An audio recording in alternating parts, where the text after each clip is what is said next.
Buenas noches and welcome to Generación Latina, your host here, Carolina Peña. I am excited to host tonight's show because we have a young Latino that is representing us in high places.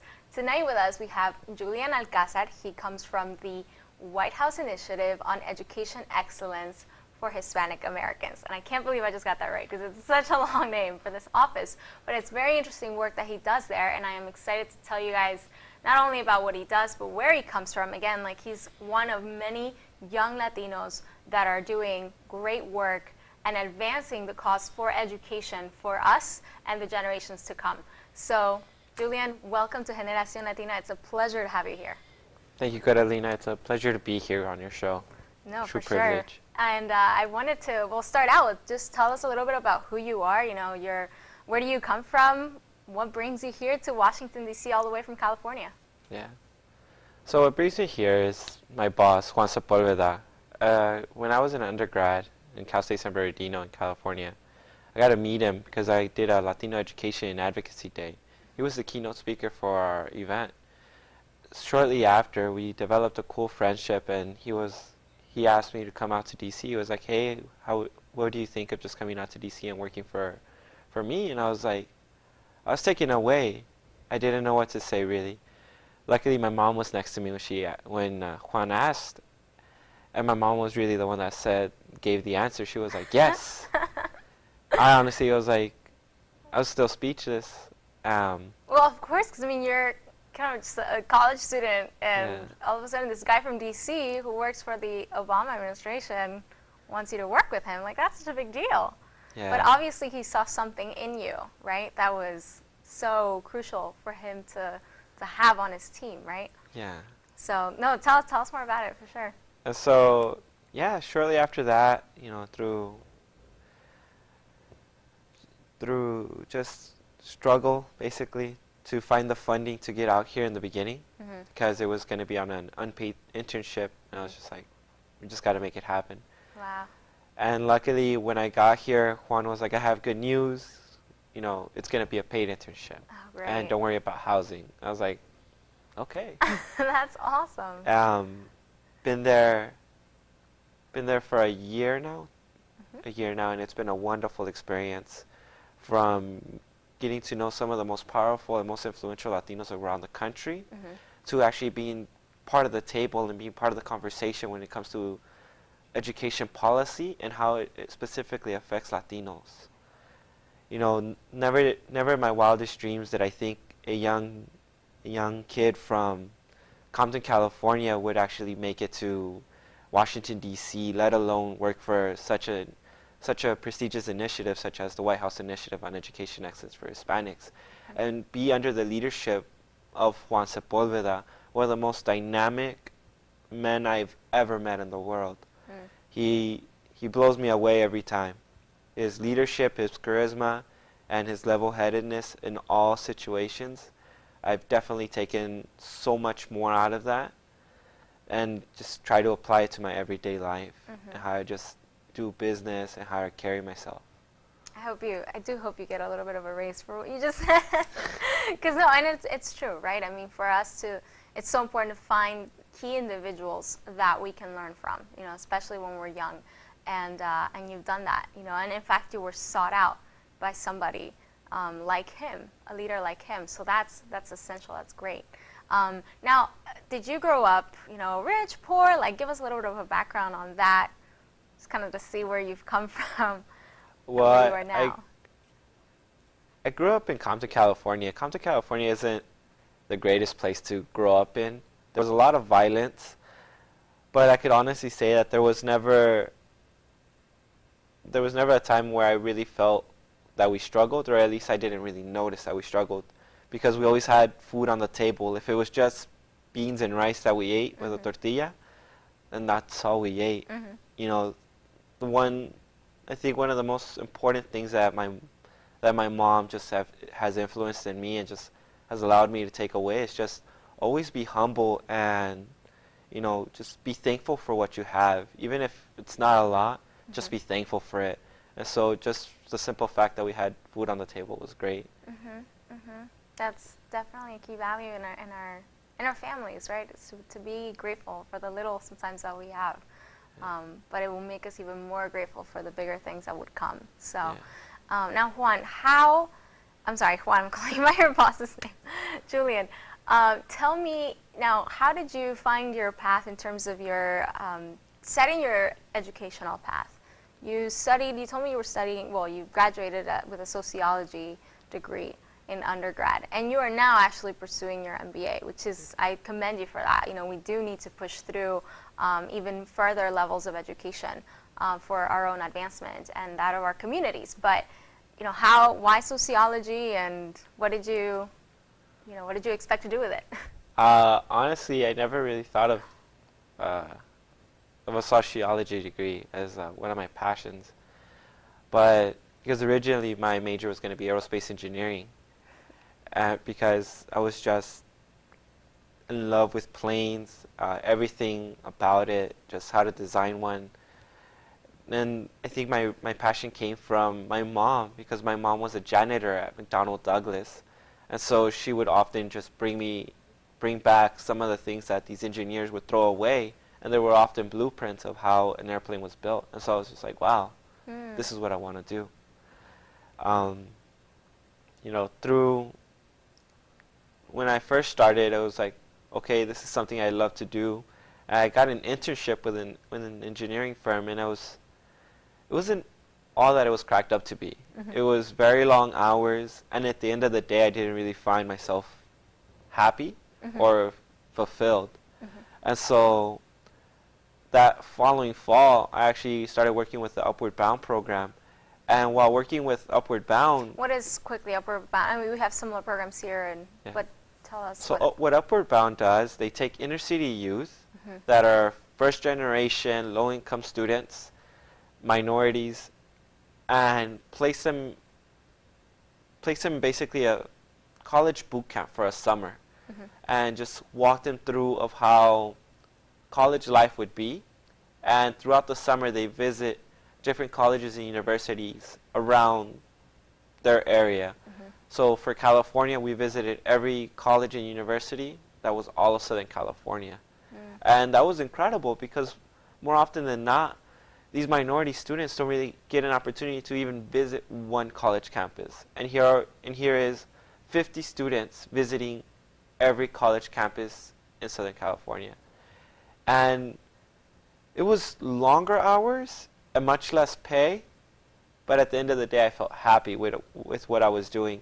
And so I chose sociology, because I felt that if I'm able to understand where these students are coming from, it would allow me to better help them.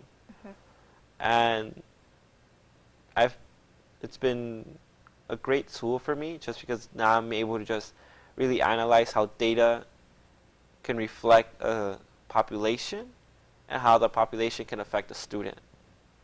Let's get a little bit more into that. I mean, in a sense, like what you did, and you did Upward Bound, was it through college? Yeah. Okay, so that experience, you're in a sense doing something similar but to on a national level, to some degree. So can you explain kind of just what your role is at the White House Initiative for Education Excellence for Hispanic Americans, and what are you doing there? How do you see the impact on our communities?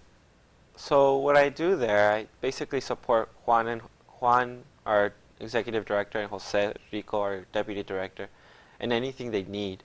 So whether it's doing a data analysis of how many Latinos are graduating from the top 25 colleges and universities, to how the Hispanic serving institutions are either filling the gap in graduation or how they're falling short. You know, more Latino students are twice as likely to drop out of a college or university at a very young age, you know, before they even finish their first year. So it's crucial not only to get them into college, but to get the retention up and to get them graduating sooner. Right, right. Because I mean, generally, statistically, Latino students even take longer to graduate college. Right.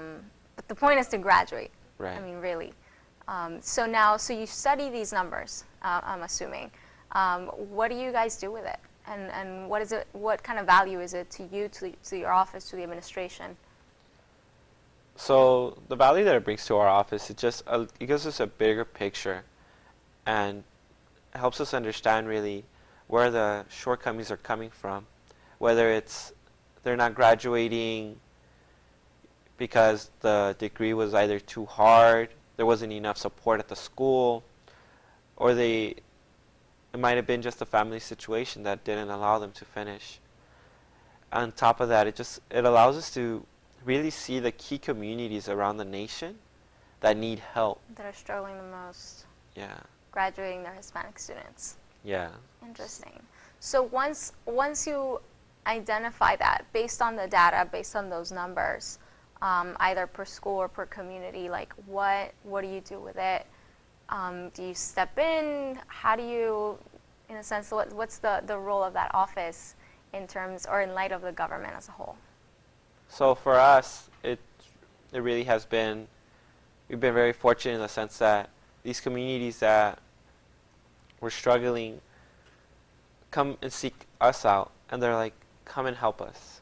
Come and help us develop these community partnerships. And community partnerships are between business leaders, schools, government officials, and city officials. And the common goal is just to increase the graduation rate of these students. And so now we've had the San Bernardino, Los Angeles, Santa Ana, San Antonio, Chicago, just to name a few cities that have built a community partnership within their city and really started transforming the way the city is working, in the sense of creating a college-going environment from a very young age. Interesting. That's so fascinating, because in a sense, you think kids are going to be okay, they go to school and they will end up in college, hopefully. But it really takes much more than that. It takes kind of like the support of the community, from the mayor to the janitor, right? And so I think that's in a sense what you guys are doing, right? Yeah. You're carrying across that, or you're pushing forth that idea that it takes really a community to come together and help support Hispanic Americans, Hispanic students. So I think it's fascinating. We're gonna, I'd love to hear more about this kind of work you're doing. But also, like I said, it fascinates me that you're kind of a recent grad. You're come from California, and you're in DC, and you're working really at some of the highest levels. Like you said, you're seeing some of the most influential Latinos in government, right, and industry. So I want to know kind of like, what does it take to get to where you are? I know many students are also very passionate about education, very passionate about mentoring younger students and low-income students. So kind of like, what do we need to do, right, to get to places like you've gotten, and to even have more of an impact in our communities? So we're going to be right back. And I also want to hear about the Loft Institute that Julian is involved with. And the Loft Institute offers great opportunities for college students. Right. So we're going to hear more about that. Thank you so much, and we'll be right back. Please stay with us. And we're back here on Generación Latina, and we're talking with Julian Alcazar. He works with the White House Initiative on Education Excellence for Hispanic Americans. And as we were talking, Julian, you've done some key things, right, throughout high school, throughout college, that have gotten you to where you are now, working here in DC with an office from the White House. What are those keys to success? What would you say? What kind of experiences or principles would you say you adopted in order to get to where you are? I think my most valuable key to success that I've had is just my family support. Staying up late at night, studying, sometimes feeling like I wanted to give up and just go find a job. My mom would just step in and be like, "No, mijo, like, you have to finish. You're gonna be the stepping stone for your sister and for your cousins. It's not only you that's graduating. It's gonna be our family." And so that's really what has motivated me, just to continue and to actually finish with college. And not only that, just being able to stay humble throughout the entire process, always just seeking out opportunities to take advantage of, whether it was being part of a fraternity, being part of a community organization, clubs, anything that had to deal with education, I would make sure that I was there. And the best example was the Latino Education and Advocacy Day, because... So tell me about this day. Is this something you came up with, or was it already there? Was it a part of a club or a fraternity? So a Latino Education and Advocacy Day, it was really a conversation between a professor at Cal State San Bernardino, Dr. Murillo, and myself. We were like, he asked me, what do you want to do? Like, what's one of the goals that you would like to achieve while you're here? And I told him, I was like, I would like to have a conference just focused on Latinos, education, and what it's really going to take in order to graduate. And he was like, that sounds great. He said, stop by my office on Monday, we'll pick up the conversation. Little did I know that he had already been thinking of the same thing. And when I stepped into a room of 8 people, and Dr. Murillo was like, here's Julian, he's the newest addition to the team, let's carry this forward. And so a year later, we came with Latino Education and Advocacy Day, and it was a great turnout. We had 1,800 students and community members come to our school, and we had over 300,000 people view our event live over the internet. Wow. Wow. And you were one of the primary organizers of this. Yeah, it was a great experience. It's great, and it's great because you were able to demonstrate not only leadership, but you put your passion, your personal passion for education, Hispanics, higher education, right? And getting us to a point where we could graduate, like talking about these things. Why, this might seem like a strange question, but why is it important to talk about it? I mean, it's kind of like, well, you either work hard in school or you don't. You'll graduate or you simply don't. Is it really is it that simple? Or why is it important for us to engage in these conversations about things that seem kind of like, well, it's black and white? I think it's mainly for the Latino community, it's very important to talk about education, because in our families, it's often the first generation student that's going to be having the most questions, but they really don't know who to turn to answer these questions. And so they often feel ashamed, intimidated, whatever the case may be. They just don't ask. And it might be just because they don't have someone to turn to within the family to guide them. But if the school, if the administration facilitates the student's questions, if they're providing support, if it's well known throughout the school that there's support for a student that doesn't really know what an SAT is, or doesn't know what a college prep class is, what an advanced placement class is, the importance of keeping your GPA up, for actually studying for a test, and actually good study habits. All these things are going to tie into your success, and these are all questions that more often than not a student does not ask. How can I be successful in college? What are the tools that I'm going to need in order to be successful? And that's just because within our own communities, sometimes we don't have that. We don't have that amongst, compared to other communities. Mm-hmm.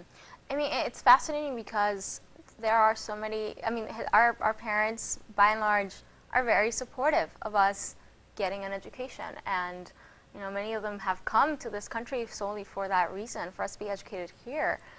Yet, they don't know the kind of the tricks of the game. And Right. and it's a very complex process getting to college. It's really sometimes not that simple, like you said. You've got to think about and worry about your SATs and your grades sometimes community service hours and, you know, taking certain level classes.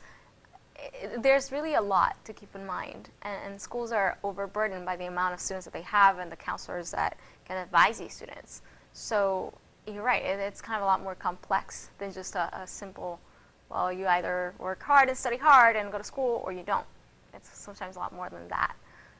So that's true. Is there another, actually, let me phrase it this way. What would you say is the single experience that makes you who you are today? I think my family. Mm-hmm. My family is what really makes me who I am today. Because if it wasn't for my mom and my little sister constantly encouraging me, constantly saying, you know, we love you, we're proud of you. You know, long before I came to DC, you know, just going through college and growing up, that's really what has allowed me just to be successful, because they are my support, they are my base. And so if it wasn't for them, I honestly could say that I wouldn't be here. I love that you say that, and it's absolutely true. And I even think that there needs to be more of a conversation about that in this talk about Latinos and education is really parental involvement and their role. And even though they don't know all the ropes, they as parents can provide that love, that support, you know, that that environment that can help us succeed. Yeah, right? I totally agree with that, because my mom, you know, she didn't know all the different things that were available. I would often just tell her, hey, there's a college prep class on a Saturday. Can you take me? She's like, sure. She didn't really know what it was.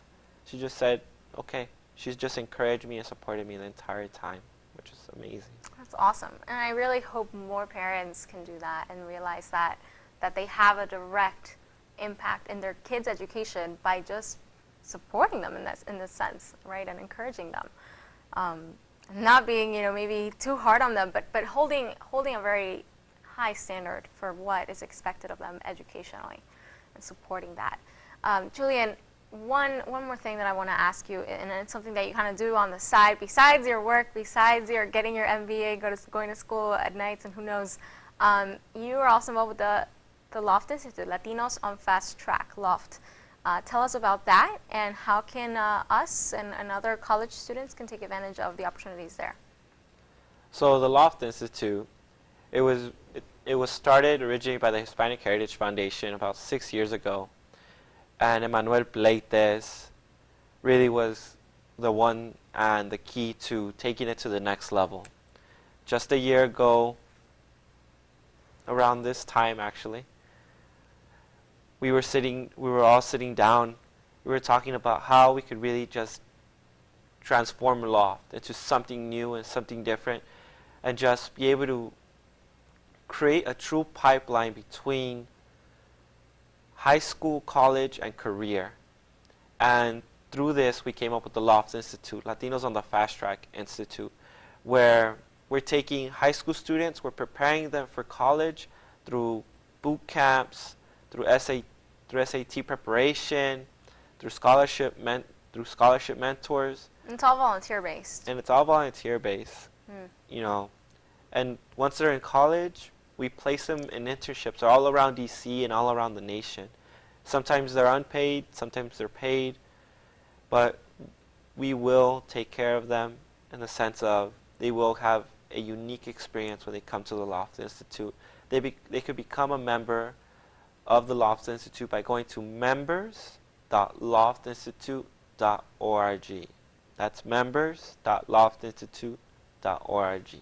Great. I mean, just last week there were, over 150, in DC interns, Latinos, college-age students gathered at the IDB, or the Inter-American Development Bank, meeting some of these top people in foreign service and international relations, and it was just such a great event. Again, thanks to Loft and the Hispanic Heritage Foundation and the bank. You guys did an outstanding job. I think so many of us got a real sense of, what it's like to have a career in foreign service and serve abroad, and also be a Latino. So that was awesome. There's more. There's certainly a lot more opportunities. Like you said, we can join and become members. Does it cost anything? No, it's absolutely free. Awesome.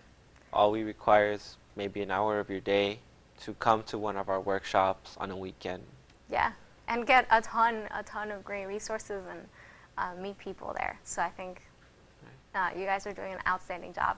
I just want to thank you so much for coming here, for taking time out of your day working where you work, and it means a lot. And I think it's worth repeating again, because you're so right about this. I think if there's one thing that I gained from this is that, you're a successful young Latino right out of college, and you're working with the White House, but you are there because of the love and support that your family provided.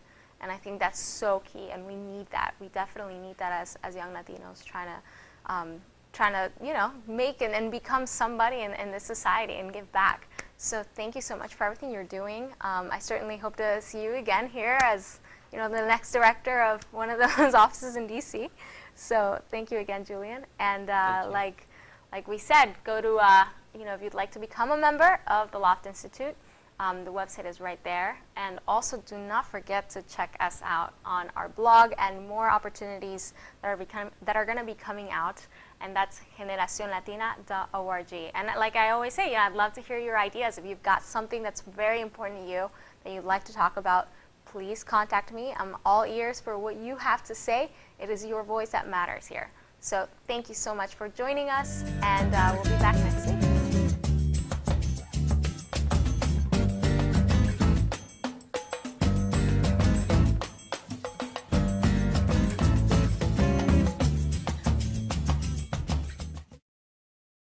Bienvenidos, encantado. Entiendo que necesitan ayuda con la hipoteca. Quieren evitar un embargo. Nosotros somos expertos en esa cosita de la hipoteca. ¿De veras? Y, por supuesto, ¿por qué no hacemos un contrato? Toma, Pedro. Gracias. Si enfrenta una ejecución hipotecaria, hable con las personas indicadas. Llame sin costo alguno a los asesores de vivienda aprobados por HUD al teléfono 888-995-4673. Mamá, no voy a ir a la universidad. ¿Sí? No. Sí vas a ir. De tus palabras de hoy depende su mañana.